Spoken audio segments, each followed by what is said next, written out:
So, part, I guess 3. Left-hand choices. Jens is going to do his pick of 5 records to start. Oh. Okay, so No. Jens is going to put back a record and Take the one left from it. he's going to choose, I guess, my top 3 records of all time. Yeah, which he likes too, also. I know. This is Catharsis with Samsara on Good Life Recordings.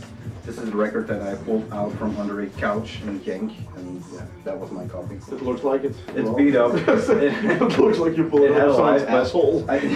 So I'm pretty sure it's still looking okay. Pull it out from the Visa card. No, this is the clear version of that record.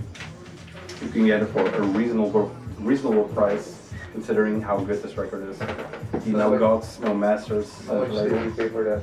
I literally pulled it out from underneath the couch. Okay. So free. Okay. I stole it. Let's keep it at that. Which you have to do because this is maybe the crust bands from the 90s, I guess.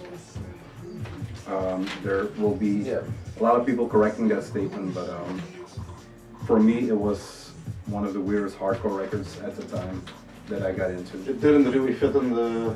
It wasn't in the norm. European time, I think, as well. I think this is, if you simplify it and go way back, this is pre-Amen-Ra. I mean, the guys from Amen-Ra, this is they all kind of the feel of that band, but they don't have the merch and the stuff like that. But just that disciple feel, or that people who listen to Catharsis stay with Catharsis, maybe, I don't know. So just one of those bands that survived the. It still sounds fresh and relevant if you listen to it now. Well, you played in Eindhoven? Yeah, they played a couple of weeks ago, a couple of months ago. Maybe. Yeah, I think 2 months ago. They played before Tragedy, who have a new record, and I didn't went to it, but people I know went to it, like Ralph from Hypertension, for what it's worth. He said Catharsis still smoked Tragedy, so they're still at. The last time I saw them was at Iberfest. Yeah, saw them as well. Yeah. So. Same year we were there. Yeah, it was a great show. I was sick as a dog. I had 40-degree fever, but I still saw him and then went home. Well, for me, that was one of the best shows I've ever seen. Yeah. And even though that was at a period that wasn't really that into hardcore. Yeah. Anymore, not as actively as 10 years ago, but they just released that box sets and then played some dates at some tours. So. It just still sounds relevant in 2018. If you listen to other 90s hardcore bands, it's all this chugga, slayer riff, beats. The artwork once again. It's like cut out from a medieval painting or something. Still super relevant in my opinion. Also the message they were trying to deliver, whether you agree with it or not, with the entire anarchist movement. Yeah, the crime think movement is something they spearheaded, and love it or not. Number one 90s hardcore band for me by far. Yeah, same. Coming from Belgium, so. They're not from Belgium. No, but coming from someone from Belgium saying it's the best 90s hardcore. Oh yeah, like that. So, I was confused because they were on Good Life. We're listening to Little Ugly Mane with Mr. Tuck Isolation. I think the only trap record I have, if you don't consider the Orange record by Kanye some trap stuff. I don't think we do. Yeah. So, well, please keep talking about Kanye West or something. Yeah, sure. Kanye. Great year for Kanye.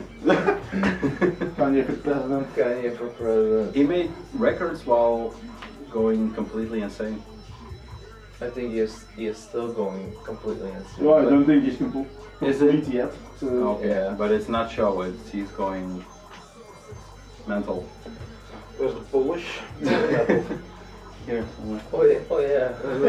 Magua. Oh yeah. No, Magua. They're up there, I think. Whew. I'll explain why I'm going to left of the Titan blood. Here. Exercise and futility. Face much down. I'm going to increase exercise.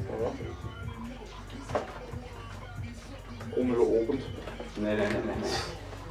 Poser. Right.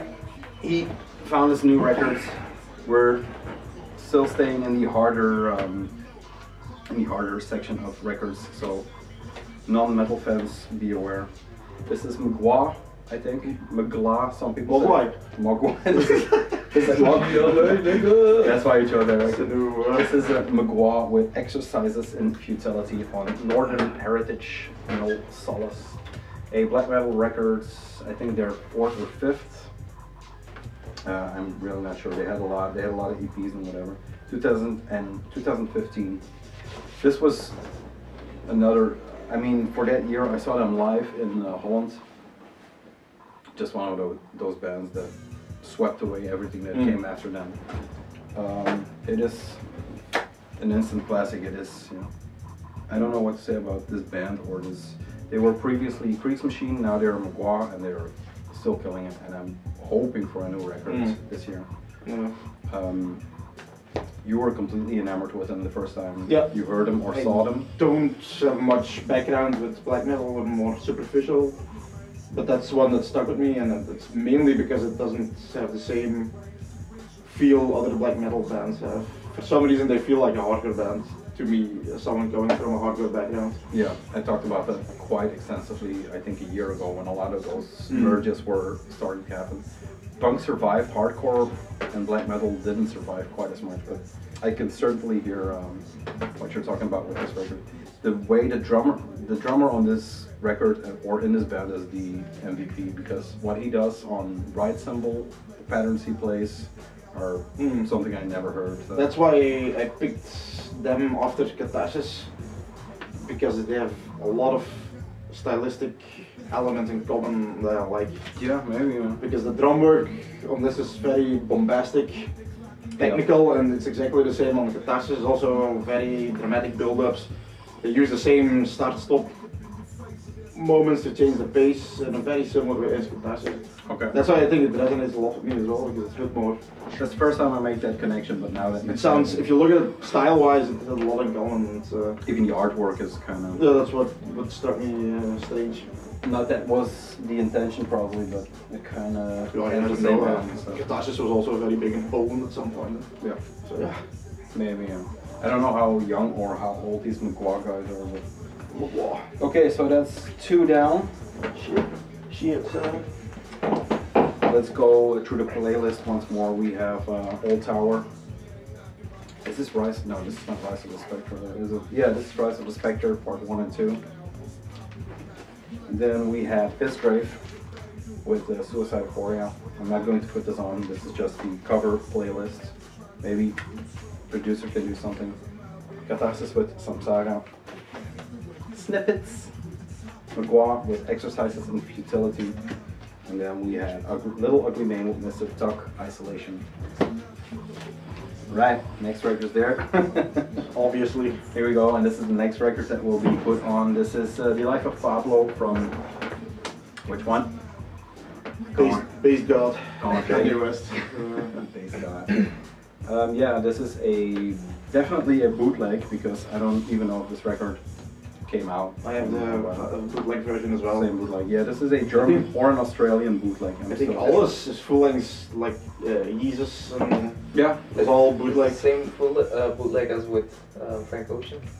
Yeah, same company. The limited edition ones. This doesn't have the limited edition somewhere, but it's probably the same company. Yeah. This is the double clear vinyl, and this is the first version of this record that was released, not the remix done by.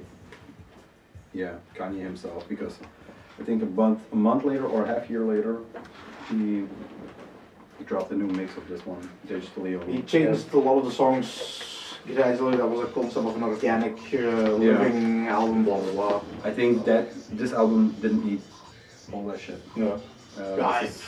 This is just start to finish a classic. Yeah, that's all I can say about it. The artwork as well. Yeah, artwork as well. The only thing that I skipped is the first track. Yeah, it's the intro track. It's the best tracks is like the best. No, but just the intro. The entire just the intro. The choir I sometimes skip. Overlight Beam. No, just the intro. Yeah, man, just taking out the best one. The choir is never the best part, unless you're Scala. On to the next. So yeah, Life of Pablo from Kanye. Oh. These the bells, Cowbell. These hip hop artists should know. I think for 2019, hip hop should definitely be releasing on vinyl. It's almost over, so get what I can. Next year it's going to be CDs again. Hi, we're enjoying Life of Pablo. Beside A, I was wrong about the intro. Jens chose his fourth record, Burial with Untrue. This is the one with, I guess, Archangel on. Ghost Hardware, Ghost Golf, Killers Tracks. Archangel, what did you say? Something with Go. I know the track list. Archangel, Near Dark, Homeless, Shell of Light, Raver, Edged, Headplate, Untrue, What year? UK, What year is Endorphin, 2007, I guess. On Cargo, Hyperdub. Yeah, Archangel is the first track on this record. I don't think I got much deeper into it. I listened to it a few times, but that's the only track that stayed with me. It's a classic album. Yeah, it is a classic album. It's dubstep, but the Post dubstep.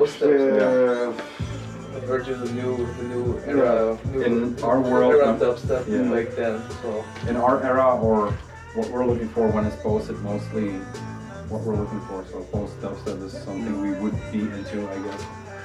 So yeah. and the Archangel track has got a lot of airtime as well on radio. Yeah, exactly. It was the On the single. radio. Yeah, that was the start of the entire Burial.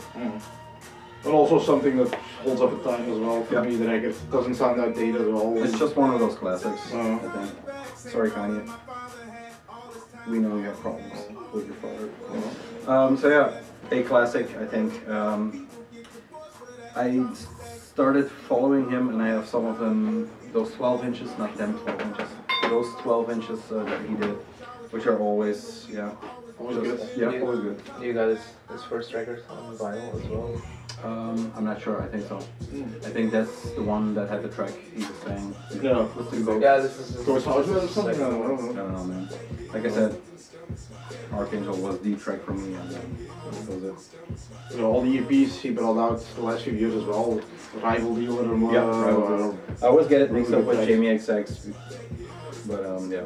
I get the similarity. So, That Oh My Gosh track is one I keep playing and playing. no, It's in the same vein, I think. It's the same record I put on a night like this. yeah. Yeah, the Burial and the Jamie XX. So yeah, that's number 4. We're looking for number 5. Slip. That was a quite good. Once again with the bell. That was a quite good lineup. I'm going to show them once more because I forgot to show records in the first video we did, or detail of records. So we're going to do a top 5 when it's all over. I need one more. So I'm going to steal your beer. Seriously? Seriously? Blasphemy! It's not like stealing a cigarette. Zal er redelijk blijven hangen in die record? Might have. Is there a scratch on it? No, it's just dirt. Dirt, I poop, don't clean records. airborne poop. We had that one. Here we go.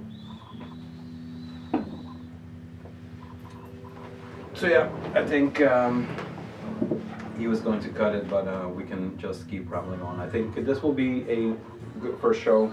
We're going to try to get a video out of this. We don't know how we are going to do that one because last time it was 2 parts. I guess now it have to be at least 3 parts.